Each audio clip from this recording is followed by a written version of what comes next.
우리가 함께 읽은 요한복음 14장 25절부터 31절에 있는 말씀은 이제 예수님께서 이제 제자들에게 이제 보혜사 파라클레토스를 이제 보내실 것이고 그분이 오셔서 행하는 그 일이 무엇인가라고 하는 것을 우리에게 구체적으로 가르쳐 주시는 말씀이 오늘 우리가 읽은 25절로부터 31절까지의 말씀이 되겠습니다.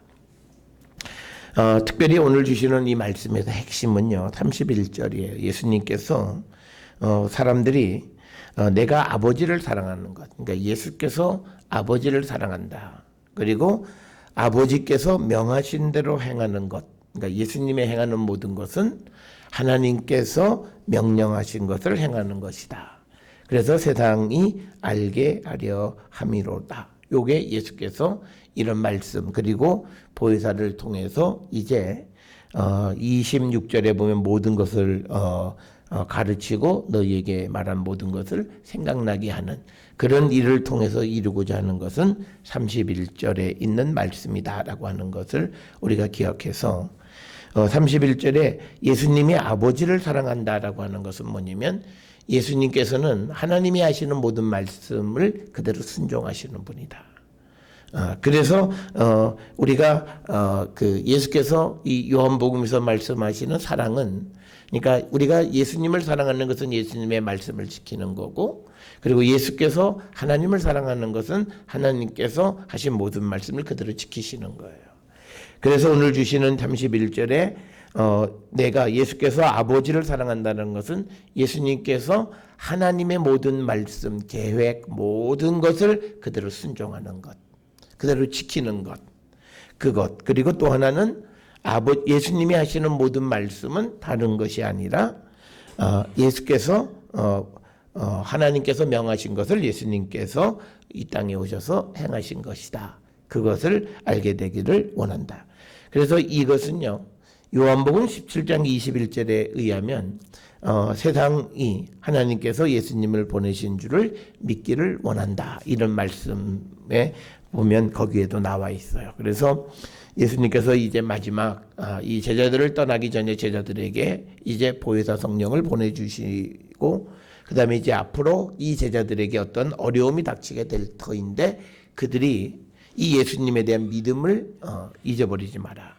그 예수님에 대한 믿음을 잊어버리지 않는 것은 예수님을 사랑하는 건데 그것은 예수님의 계명을 지키는 거다라고 하는 것. 그리고 예수님과 하나님은 동등하시고 동일하신 분이심을 믿고 그리고 예수의 말씀대로 기다리는 삶을 사는 것. 그걸 이제 가르쳐 주는 것이다 라고 하는 것을 우리에게 분명하게 보여주시는 말씀이 되겠습니다. 25절 말씀을 하시면서 내가 아직 너희와 함께 있어서 이 말을 너희에게 했다. 그러니까 내가 너희와 함께 있을 동안에 지금 이 말을 너희들에게 한다라고 하는 그런 말씀이 되겠고요. 특별히 26절에 보면 이제 보혜사를 하나님께서 내 이름으로라고 하는 말이죠. 여기서 이제 이 보혜사라고 하는 말은 어저께도 우리가 보았듯이 우리를 돕는 자라고 하는 그런 뜻이고 파라클레토스라고 하는 그 헬라어로 많이 사용이 됩니다.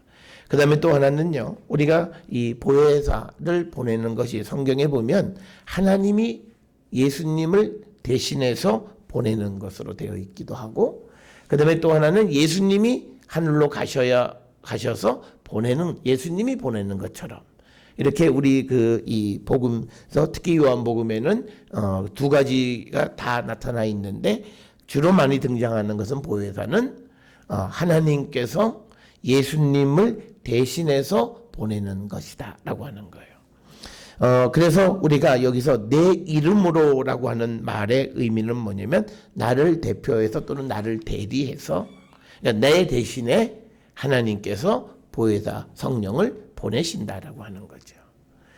그래서 우리가 이 성령이나 예수님이나 하나님이나 그러니까 성령이 와서 역사하는 우리가 흔히 성령의 시대라고 할 때에도 우리는 그 성령의 시대에 하나님 그리고 성자 모두 공이 우리 가운데 계시다라고 하는 거예요. 그건 어저께 우리가 보았듯이 우리가 아버지와 아들이 우리 안에 거하신다라고 이렇게 돼 있어요. 그러니까 우리가 성령만 내 안에 있다고 생각하는 사람들이 있어요. 그렇진 않아요. 우리가 삼위 하나님께서 함께 우리 안에 거하세요. 그러니까 내가 성령, 예수를 영접한 것과 성령을 내가 충만한 것은 같은 거예요. 그런데 어떤 사람은 나는 예수는 영접했지만 나는 아직 성령을 체험하지 못했어요. 그런 말은 성경에서 있을 수 없다는 거예요. 그래서 우리가 이 세 가지가 같은 거예요. 아버지, 아들, 성령. 그러니까 내가 예수님을 통해서 알면 성령은 자연히 아는 거예요. 그리고 성령을 체험했으면 아들 당연히 내가 영접했고 그리고 내가 만나는 거예요. 이거를 사람들이 다른 논리를 막 설명을 해요. 그래서 아직 주님을 영접했지만 아직 성령을 체험하지 못한 경우도 있고. 그런데 이것이 예수님 안에서는 그건 있을 수 없는 일이에요. 그래서 우리가 분명한 것은요.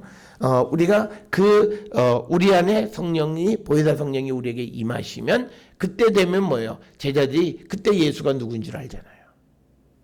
그러니까 예수님이 요한복음에서 강조하는 게 뭐냐면 내가 영광을 받기 전이기 때문에 내 하는 말을 이 제자들이 아직 모른다.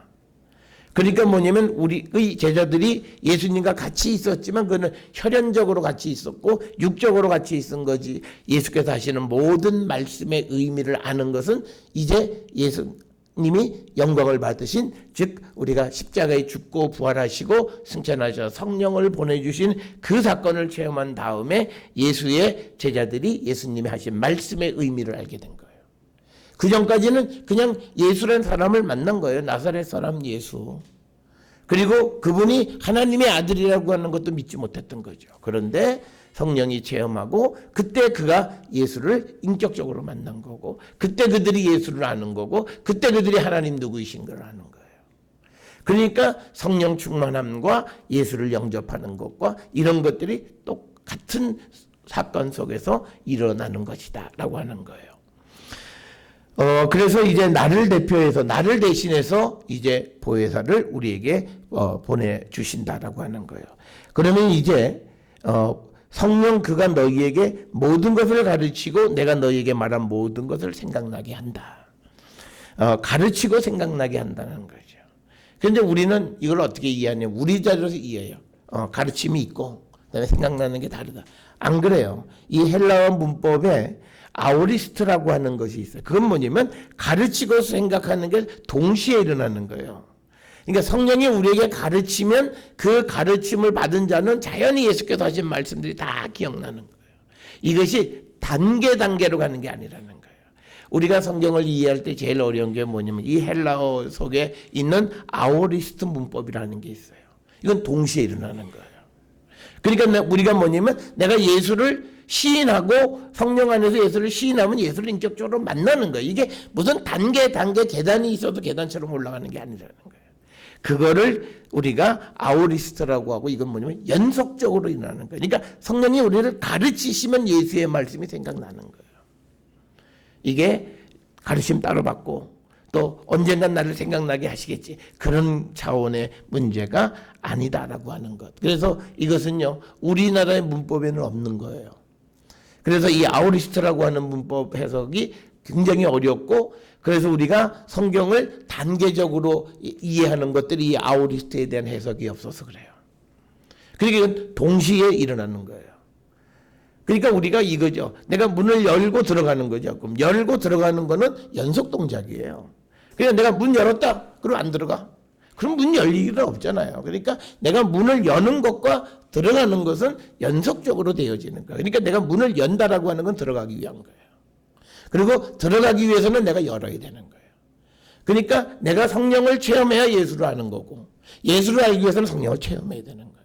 이것이 연속적으로 일어나는 일이지 단계 내가 금년에는 요만큼 내년에는 요만큼 그렇게 되어지는 일이 아니다. 그래서 오늘 주시는 이 말씀에서 성령은 너희에게 모든 것을 가르치고 그리고 그때 너희가 예수께서 하신 모든 것을 생각나게 하는 것이 성령이시다라고 하는 겁니다.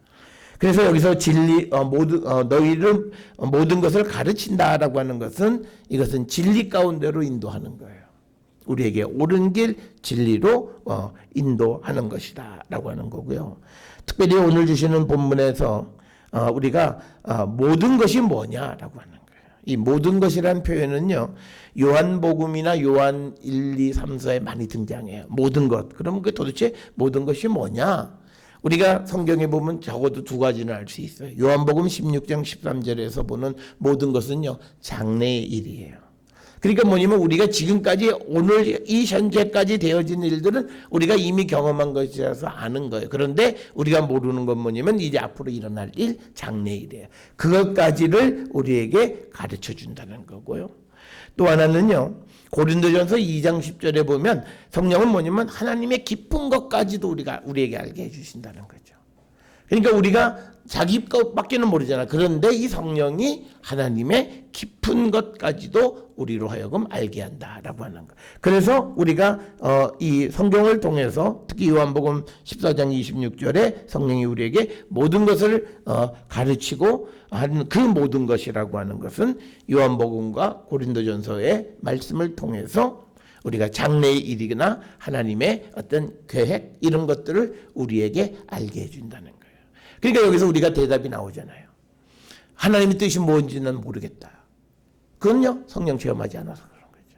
하나님의 깊은 것을 우리에게 알게 해주시는 게 성령이신 거예요. 그렇기 때문에 우리가 성령의 충만함은 그게 우리의 믿음의 전부예요. 그 사람의 믿음의 출발도 성령 충만함으로, 그리고 그 믿음도, 그리고 그가 하나님에 대해서 모든 것도 성령으로. 그러니까 우리가 성경을 보는데 성령 없이 성경을 보면 그냥 그건 문학작품이에요. 그래서 우리가 예수님 말씀하잖아요. 성경에서 우리가 뭘 보냐? 예수님을 발견할 수 있어야 돼요. 그러니까 우리가 성경을 통해서 보면요, 많은 사람들이 웃겨요. 위로하는 말씀에 줄치고 하나님 위로하신 그거 아니에요. 성경을 보는 건 그걸 우리에게 보는 게 아니에요. 성경은 예수 그리스도를 증언하는 거예요. 그래서 그 예수님을 우리가 발견할 수 있어야 돼요. 그래서 어떤 이들은 구약을 통해서도 예수님에 대한 예표, 모형 이걸 발견하는 거예요. 그래서 이 모습이 예수의 모습, 우리는 이미 신약을 알고 있잖아요. 그러니까 이게 신약에 나오는 예수님의 모습이구나. 이걸 우리에게 예고편처럼 보여주는 것이 이게 구약 성경인 거예요. 그래서 우리가 항상 이 성경을 통해서는 우리가 나를 위한 무엇을 찾으면 안 돼요. 성경을 통해서는 예수님에 대한 증언. 그러니까 우리가 예수님 요한복음에서 말씀하셨잖아요. 성경을 통해서 구원을 얻을 줄 아느냐? 아니다. 이 성경은 나에 대해서 증언한다는 거예요. 그러니까 우리가 구원을 얻을 것, 구원에 관한 책이다 이렇게 우리가 얘기하는 게 맞는 것 같지만 문제는 뭐냐면 거기에서 나와 관계되는 것만 찾으면 안 된다는 거죠. 하나님께서 예수 그리스도를 통해서 주시는 그 모든 것을 우리가 배우는 것이, 그 아는 것이 성경이라는. 그러니까 우리가 성경을 읽으면서 우리가 갖는 질문들을 한번 생각해 보세요. 특히 구약 성경을 볼 때 우리가 갖는 질문은 전부 다 인간적 질문이에요. 이해가 잘 안 되니까 이게 뭐냐, 이게 저냐. 그러니까 우리가 가끔 이래요. 만약 하나님이 사람을 죽이라면 너는 사람을 죽이겠냐? 이런 질문은 틀린 질문이, 할 수 없는 질문. 왜냐하면 근본적으로 하나님은 우리에게 악한 일을 시키지 않았어요. 그러니까 그 전제가 그냥 가정조차 하면 안 되는 거예요. 하나님은 그런 분이 아니라는 거예요. 그런데 그 사람이 그런 전제를 한다라고 하는 말은 그가 하나님에 대한 이해가 잘못된 거예요.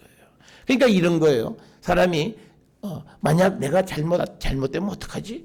그게 벌써 이미 틀린 거예요. 왜냐하면 내가 주님 안에서 어떤 일을 할 때 만약에 이것이 주님이 허락하신다면 잘못될 일이 없는 거예요. 그래서 우리가 긍정적인 사고를 갖는데, 물론 잘못되는 일이 있어요. 그거는 내가 하나님의 뜻과 다른 삶을 살아가는 거죠. 하나님의 허락을 받지 않고 살아가는 것은 하나님이 엎어버리시는 거. 그런데 하나님이 인도하시면 어려움은 있을 수 있지만 그 일은 절대 넘어지지 않는다는 거예요. 그게 사명이라는 거예요. 그래서 우리가 늘 하나님께 여쭙고 살아가는. 그러니까 그런데 우리가 그래도 혹시 그 말 자체가 믿음이 없다는 거예요. 하나님에겐 혹시가 없어요. 혹시라고 하는 생각은 자기 스스로가 어떤 마음속에 하나의 뭔가 문제점을 가지고 있어요. 말하지 않는 문제. 이거 아닌 것 같은데 그래도 에이 괜찮아 이게 잘 되겠지 그러고 가는 거예요. 그거는 아무도 몰라요. 자기만 알아요. 그러니까 스스로 거기에서 부정적 질문을 하는 거예요. 그게 아니라 하나님이 주신 일에 대한 확신을 가지고 가면 우리가 부정은 생각조차 하면 안 되는 거예요. 아니 준비하고도 자시고 할 게 없어요. 왜? 하나님은 우리에게 좋은 거 주시고 하나님이 우리에게 허락하신 일은 반드시 이루시는 분이에요. 근데 왜 우리가 반대의 결과를 생각하냐고. 그건 믿음이 아닌 거예요. 그래서 우리가 이 세상을 살아가면서 우리가 신앙 안에서 가져야 되는 것들, 예수 그리스도와 하나님이 누구이신가를 분명하게 알아야 되는데 그 하나님에 대한 건요, 우리가 생각하는 그 인간적 생각과는 전혀 다른 모습이에요.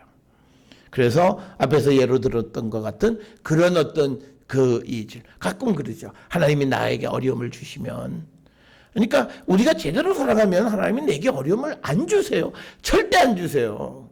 만약 하나님이 내게 어려움을 주시는 건요, 목적이 있으신 거예요. 내가 삶이 삐뚤어졌다든가 아니면 하나님이 나에게 더 큰 무엇을 주시기 위해서 훈련하기 위해서예요.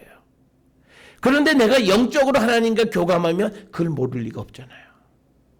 왜? 하나님의 깊은 것까지도 성령이 우리에게 알려주신다니까. 그래서 우리가 두려움 없이 우리가 세상을 살아가는 거예요. 그래서 그 두려움 없는 삶의 확신은 주님이 나와 함께 하시고 주님이 내가 살아가는 이 일을 허락하셨다라고 하는 자기 확신이 있어야 돼요. 그런데 그 확신은요, 우리가 말씀을 통해서 기도 가운데서 보면 내가 그냥 허망하게 이걸 하나님이 주셔서 이렇게 될 수가 없어요. 성령은요, 우리가 잘못되면 그 잘못된 그것을 바르게 잡는 거예요. 왜냐하면 우리를 진리로 우리를 인도하고 우리에게 모든 것을 가르쳐서 진리로 이끌어가는 게 성령이에요. 그러니까 우리가 성령에 대해서 설명할 때 어떤 분들은 그래요. 성령이 우리를 지켜보신다. 그래서 그냥 내버려 두신다. 아니에요. 성령은 우리가 만약에 성령을 내가 체험해서 잘못 가면 그 길을 막으세요. 못 가게 하시는 거예요. 그런데 성령이 그냥 내 안에 계시면서 우리가 망하고 그냥 내버려 그건 아니에요. 만약에 내가 그렇게 되어지면 나는 성령이 내 안에 계시지 않는 거죠. 그래서 우리가 성령 안에 살아가는 사람은요, 어떤 처지와 어떤 환경에 있을지라도 절대 두려워하지 말라는 거예요. 그래서 예수께서 27절에 얘기하는 게 뭐예요? 너희는 마음에 근심하지도 말고 두려워하지도 말라는 거예요. 왜? 성령을 이제 내가 너희들에게 보내주기 때문에. 그러니까 성령 안에 살아가는 사람이 한숨 푹푹 쉬고 근심하고 걱정하고 내일 또 일이 안 되면 어떡하나, 그래서 오늘 내가 해야 될 일들을 제대로 감당하지 그런 삶이 아닌 거예요. 성령이 우리에게 모든 것 가르쳐주고 예수의 말씀을 생각나게 하고, 그래서 우리에게 예수께서 주시는 그 세상이 주는 것과 다른 평안을 우리에게 주는 거고, 그래서 우리가 마음에 근심도 하지 말고 두려워하지도 말라는 거예요. 그러니까 예수님이 제일 싫어하시는 건 뭐냐면요, 근심하고 두려워하는 거예요. 저거 안 되면 어떡하지? 이거 제일 싫어하세요. 그건 내가 준비고 부정적인 거는 생각조차 하지 말아야 되는 거예요. 그래서 성령을 우리에게 주셔서 이제 우리의 모든 삶을 예수님처럼 우리를 이끌어 가시는 거예요. 그러니까 우리가 예수님의 공생애를 통해서 하나의 모형은, 예수님은 어려운 가운데 있는 사람 그냥 내버려 두지 않잖아요. 죄 가운데 있는 사람 그냥 내버려 두지 않잖아요. 그러니까 뭐냐면 성령 안에서 우리가 살아가는 거는 뭐냐면 이 땅에 오셔서 살아가셨던 예수님이 보여주셨던 삶의 모습이 그대로 연속되어지고 지속되어진다고 보시면 돼요. 그래서 어려운 사람들을 보면 가서 병자들의 병을 고쳐주고 그들이 눌려있는 그 눌림으로부터 해방시켜주고 자유케 해주시고 죄로부터 우리를 해방시켜주는 거예요. 그래서 우리가 이제 예수 그리스도를 고백하고 우리가 성령 안에 살아가게 되면 우리의 삶은 그게 연속되어져 가게 하는 거예요. 그래서 우리를 지켜주시는 거예요. 그렇기 때문에 우리는 보혜사가 계시기 때문에 우리는 두려워할 필요가 없고 걱정도 하지 말라고 말씀을 하는 겁니다. 그러면서 오늘 주시는 28절에 이제 예수께서 하늘나라로 이제 아버지께로 가는데 내가 갔다가 너희에게로 온다 하는 말을 너희가 들었나니. 그러니까 이제 예수님 말씀하셨어요. 앞에서 14장에서 내가 갔다가 온다. 그 얘기를 하셨어요. 그런데 예수님 뭐라고 그러냐면 너희가 나를 사랑하였더라면 내가 아버지께로 감을 기뻐하였으리라. 아버지는 나보다 크십니다. 이렇게 얘기하고 있어요. 이 말씀의 의미는 뭐냐면요. 예수님을, 그러니까 뭐냐면 나를 사랑하였더라면, 그러니까 뭐냐면 예수님이 하시는 모든 일과 말씀은 하나님의 계획을 지금 하고 계시잖아요.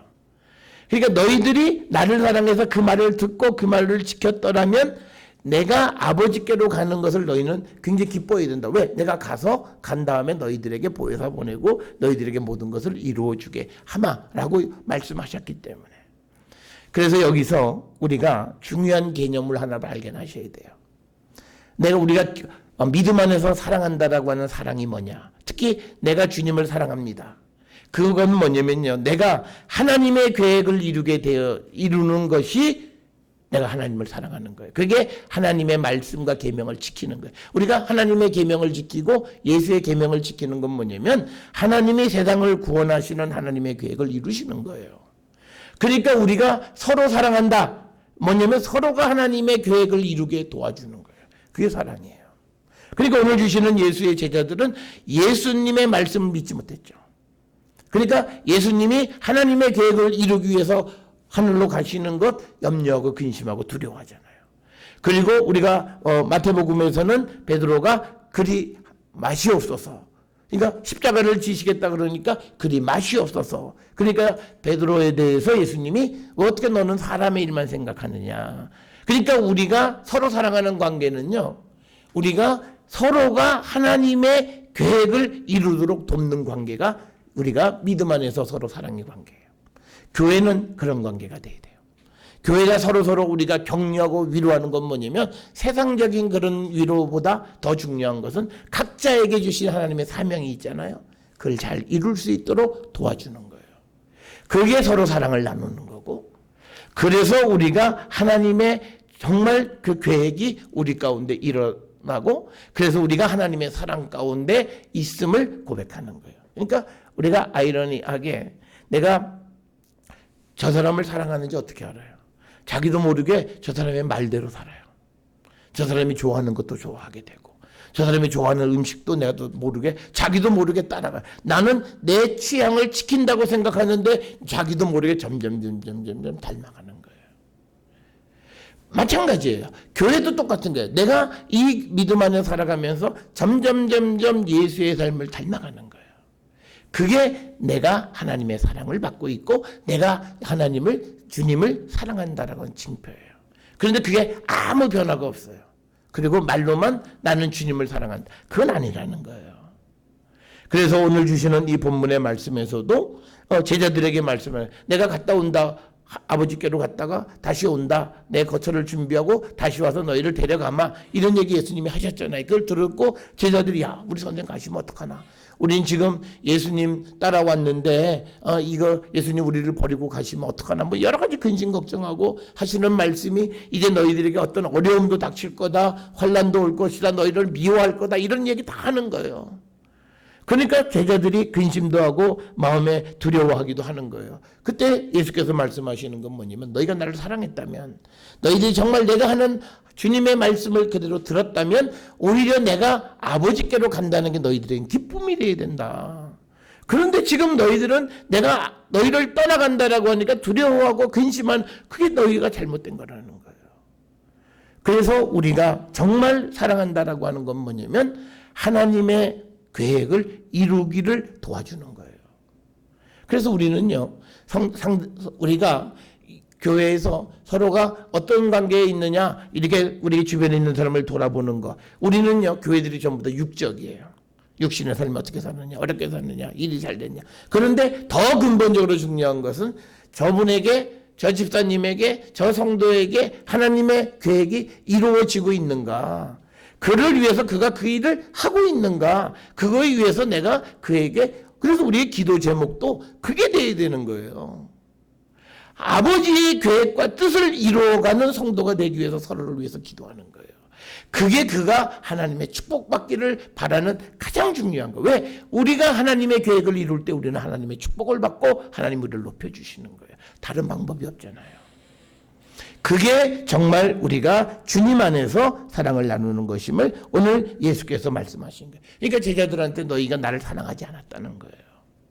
너희들이 나를 3년 반 동안 따라다니긴 했지만 사랑하지 않은 거죠. 우리가 이런 모습은요, 우리가 남녀들이 사람들이 서로 좋아하다가 헤어지는 관계 보면 죽고 못 살다가 헤어질 때 보면 전혀 사랑하지 않았다는 게 드러나잖아요. 똑같은 거예요. 예수님이 이제 하나님의 계획 속에서 하늘에 간다고 그랬더니 제자들은 그 주님을 그냥 가시는 것에 대해서 근심하고 두려워하고 하나님의 계획은 안중에도 없는 거예요. 이런 거죠. 우리가 누가 연애하는데 자기 계획을 여자 때문에 다 포기해요. 그럼 그 관계는 좋은 관계가 아닌 거예요. 서로가 서로에게 주신 인생의 길을 걸어갈 수 있도록 서로 격려하고 그 길을 가는 거예요. 그러니까 지금 이 똑같은 말씀이에요. 너희가 나를 사랑하면 하나님의 계획을 내가 너희들에게 다 얘기했으면 그걸 알면 내가 아버지께로 간다면 너희들은 나를 가는 걸 박수치고 즐거워해야 되는데 지금 근심하고 두려워한다라고 하는 것은 근본적으로 너희들이 나를 사랑하지 않았고 내 말을 듣지 않은 거다라는 거예요. 그래서 오늘 우리가 주시는 이 말씀을 통해서요, 우리는 아버지의 계획을 우리는 이루어가는 자들이 되고 그걸 위해서 서로 격려하고 그걸 위해서 기도해 주는 거예요. 그래서 각자가 하나님께서 주시는 일 어떤 거든지 간에 그 일을 이루게 하고 그렇게 되어질 때 하나님은 그를 존귀하게 여기시고 그가 하나님의 축복이 되고 어떤 어려움 속에서도 하나님의 능력이 나타난다는 거죠.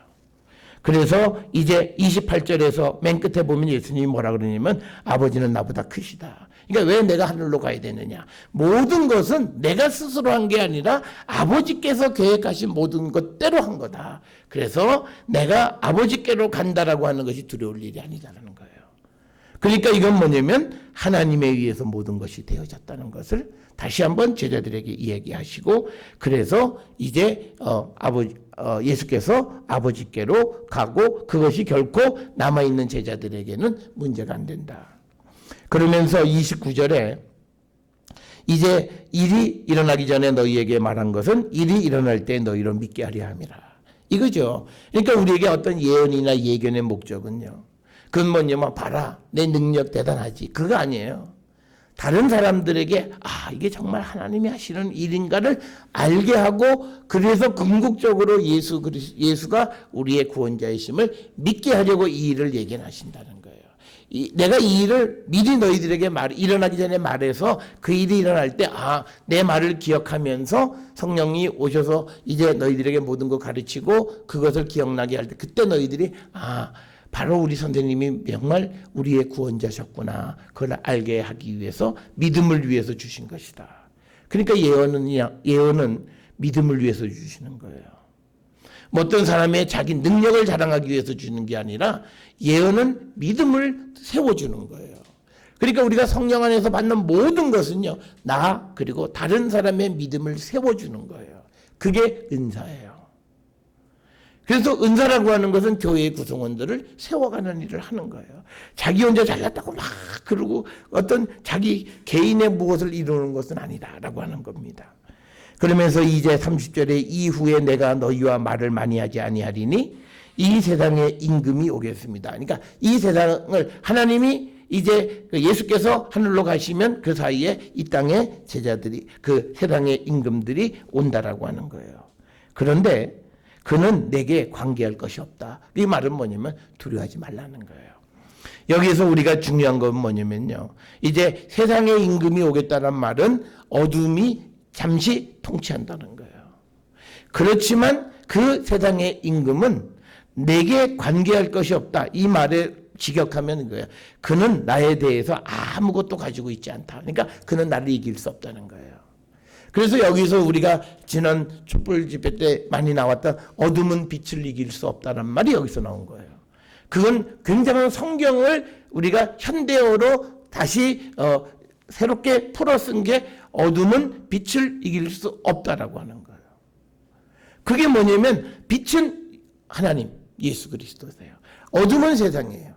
우리가 세상에 예수께서 오셨는데 세상이 그 빛을 알지 못하죠. 그런데 이 예수께서는 이 세상의 어둠을 다 몰아내신다는 거예요. 여기서 중요한 게 바로 그거예요. 성령은 내가 예수를 영접하고 내가 성령 충만한 가운데 있으면 내 안에 있는 모든 어둠은 몰려가는 거예요. 그렇기 때문에 성령과 내 안의 죄성이 공존할 수 없다는 거예요. 성령이 내버려 두지 않아요. 왜? 하나님은 어떤 분이에요? 어둠이 조금도 없어요. 그러니까 그 말은 빛이 있는데 그 어둠과 같이 공존할 수 있고 그럴 수가 없는 거예요. 그러니까 하나님은 어둠을 조금도 용납하지 않으시는 분이에요. 그러니까 우리 안에 내 안에 어떤 죄성 이런 것들을 남겨두시는 그거 아니잖아요. 그러니까 우리가 새 창조, 우리가 성령이 오셔서 우리에게 새 사람, 예전 것은 지나가고 이제 새 것이 되었다. 완전히 새로운 사람으로 우리를 변화시키는 게 성령의 역사예요. 그리고 그게 주님이 내 안에 계시는 거고 내가 주님 안에 있는 거고, 그래서 우리의 삶은 전적으로 완벽하게 새로워지는 거예요. 그래서 우리가 복음서에 나타내는 예수의 제자들과 사도행전 이후에 나타나는 예수님의 제자들의 삶은 전혀 다르잖아요. 우리가 베드로만 보더라도 예수님 모른다고 아주 그냥 시침이 떼고 예수님 저주까지 했던 사람이 사도행전에 보면 이제 예수를 증거하는데 자기 목숨을 걸고 결국 그도 순교를 하잖아요. 그러니까 그렇게 사람을 바꾸는 건 중요한 사건은 뭐냐면 그냥 예수님 따라다녔던 그게 아니라 그 베드로에게 성령이 임한 사건이에요. 십자가의 사건을 통해서 이런 예언의 말씀들을 다 듣고 그 다음에 그 일들이 하나씩 일어나는 것을 통해서 예수님은 내 구원자이시고 그를 위해서 내 목숨을 바치는 것이 전혀 아깝지 않은 것을 분명하게 깨닫고 그래서 성령 안에서 새로운 사람이 된 거예요. 그러니까 우리도 똑같은 거예요. 그래서 우리가 아무리 이 세상에 어둠이 이 세상을 지배하는 때가 온다 할지라도 우리는 우리 안에 계시는 주님 때문에 두려울 게 없어요. 왜? 그들은 내 안에 계시는 주님을 이겨낼 방법이 없어요. 그러니까 두려워하지 않는 거예요. 세상이 아무리 어려워지고 아무리 힘들어진들 아무 상관이 없어요. 내 안에 계시는 주님은 이 세상에서 가장 큰 분이에요. 그리고 이 세상의 모든 것을 만드신 분이에요. 그분이 나를 이끌어 가세요. 그래서 우리가 전혀 두려워할 바가 없다라고 하는 거죠. 그러면서 31절에서 예수님 서두에 말씀드렸던 것처럼 내가 아버지를 사랑하는 것, 그리고 아버지께서 명하신 대로 명하신 것을 세상에 알게 하려 함. 이게 예수님이 오신 거예요. 그러니까 하나님이 예수님을 보내셨잖아요. 그러면 이제 오늘 우리가 살아가는 삶은 예수님이 우리를 다시 세상에 보내셨잖아요. 그러면 이제 내가 아버지를 사랑하는 것 대신에 뭐냐? 내가 예수를 사랑하는 것. 그 다음에 또 하나는 아버지께서 명하신 것을 세상에 알게 하시는 거니까 예수께서 명하신 대로 명하신 대로 행하는 것을 세상에 알게 되기로. 그러니까 우리가 보냄을 받고 우리가 살아가는 모든 삶은요, 예수께서 우리에게 명하신 대로 살아야 돼. 그래서 우리가 살아가는 삶이 중요하다는 거예요. 예수님은 이렇게 살라고 그랬는데 우리는 따르게 살아요. 그러면 세상이 우리를 우습게 하는 거예요. 지금 한국교회가 직면하는 건 바로 이 문제를 직면하고 있어요. 왜냐면 교회를 안 다녀도 예수가 어떤 분인 줄 알아요. 그런데 오늘날 교회가 하는 짓은 예수님이 하는 말과는 전혀 다르게 살아가요. 그러니까 세상이 우리를 하나님이 보내신 자로 안 알아줘요. 그러니까 우리가 우리는 맞아, 우리가 옳아, 이거 아무리 주장해도 안 돼요. 우리의 삶이 바뀌어야 돼요. 우리는 예수께서 명하시는 대로 행한다는 것을 세상이 알아야 되는 거예요. 그런데 오늘 우리는 예수께서 명하신 대로 살지 않는 것을 세상이 알아요. 그러니까 세상이 교회를 걱정하고 근심하고 세상을 우습게 여기는 게 바로 그런 거예요. 그래서 오늘 주시는 31절은 하나님께서 예수를 보내신 것뿐만 아니라 이제 예수께서 하늘로 올라가시고 우리를 세상으로 보내셨을 때 우리가 예수님을 사랑하는 것. 그러니까 뭐냐면 나는 예수의 말씀대로 살아가고 그래서 예수께서 명하시는 대로 내가 살아가는 자다. 그러니까 여러분 우리가 세상을 살아가면요. 보수, 좀 답답해 라는 소리는 듣지만요. 보수가 틀렸다고는 얘기 안 해요. 그러니까 오늘 우리가 얘기하는 태극기 보수 말고요. 성경 말씀대로 살아가려고 하는 사람들을 우리가 좀 답답해 라고는 얘기해도 틀렸다고는 얘기 못 해요. 왜? 아버지의 말씀대로 살기 때문에. 그래서 우리가 세상을 살아가는 것은 바로 이 주님의 말씀대로 살아가야 돼요. 그래야 세상에서 미움 받을 것 같은데 미움 안 받아요. 참 신기해요. 우리가 세상이 하나님, 예수님을 싫어하고 막 그러지만 우리가 바른 말을 하면 세상이 우리를 싫어할 것 같은데 싫어하지 않아요. 그들도 알아요. 저 말이 맞는 것 알아요. 단지 자기가 그대로 못 따라가는 것에 그래서 자기를 합리화하기 위해서 마치 그가 틀린 것처럼 말하지만 그러나 마음속에 사실 그 말이 뭐 틀린 건 아니지. 이렇게 다 인정하는 거예요. 그렇기 때문에 우리는 시대에 맞춰서 우리가 어떤 환경에 맞는 그런 상황윤리적인 삶을 살아가는 게 아니라 원칙적인 삶을 살아야 돼요. 그래야 시대가 바뀌어도 교회는 그 가치를 세상에 발휘할 수 있고 복음을 전할 수 있는 거예요. 그래서 우리가 오늘 예수께서 이제 하늘로 가시기 전에 제자들에게 이제 염려하고 근심하는 제자들에게 위로하시는 말씀인데 그중에 보혜사를 보내신다는 거예요. 그래서 그 보혜사가 모든 것을 이제 진리로 인도하고 그리고 그가 예수께서 하신 말씀을 다 생각나게 해서 예수님은 하나님을 사랑하고 예수님은 하나님께서 명령하신 대로 세상에 오셔서 활동하셨던 분임을 우리가 믿게 해 주시는 것. 그래서 우리도 그 예수님을 따라서 예수님의 삶을 세상 속에 살아갈 수 있도록 돕는 게 성령이에요. 그래서 성령은 오늘 우리가 예수의 말씀대로 세상에 살아갈 수 있도록 우리를 도와주시는 영이 성령인 거예요. 그러니까 우리가 성경 말씀이 어렵다 그렇게 얘기할 수 없다는 거죠. 우리가 보았던 것처럼 요한일서 5장에서 보면 성경이 무겁단 말 하지 말라 이렇게 돼 있어요. 성경은 절대 무거운 것이 아니다. 그리고 또 신명기서에 보게 되면 이 성경은 어려운 것이 아니다. 쉽다라고까지 얘기를 해요. 그것은 성령께서 우리를 도우실 때 우리는 그 말씀대로 살아갈 수 있다라고 하는 것.